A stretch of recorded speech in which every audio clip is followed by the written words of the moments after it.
მეგობრებო, დღეს ანასთან მოვედი, რომ ბურგერი ვჭამო. იცი შეწვა?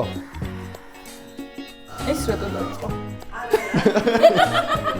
ეს არის ჩემი გაკეთებული პური, ჩემი მომზადებული პური. არ მითხარი, იმის ვიყიდე სადღაც მაღაზიაშიო. გაჩვენდი. ოიმე, რა ცივია. 40 დღის განმავლობაში ჩადიოდა ყინულიან წყალში. ეხა ხორცზე ეძახის ცივია. უალკოჰოლობაც ვცადე 3 თვე და მაინტერესებდა უბრალოდ ეგ იყო ყველაზე რთული ჩელენჯი, ხო? რა მინდო და აღარ მითქი, ანუ არ მინდა გთხოვ. რას აკეთებდი კუბოში? აი 7 დღე იყავი, ხო მოხსენე ეგრე ყორნე. გადავიღეთ ვიდეო, სადაც ცეცხლი მომეკიდა, მანქანი შეგვიძლია დავჯდეთო და ხილიან გადავხტეთო და მეთქი this is the man. 10 მეტრაზე აღწეს მანქანა და ჩაგვაგდეთ წყალში.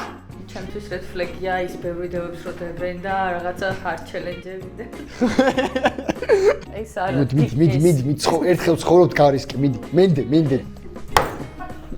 რანელი ხარ მინდა გოგო, ორ წამში მოურჩინე, შენ კიდე ჭრი. ეს რა, არ იცის. ცოტა ნაკლებად რო დაგებულინგებინი, ალბათ უფრო კაი იქნებოდა, მაგრამ არა უშავს. გაიცინე? არა. მინა 10-დან 9.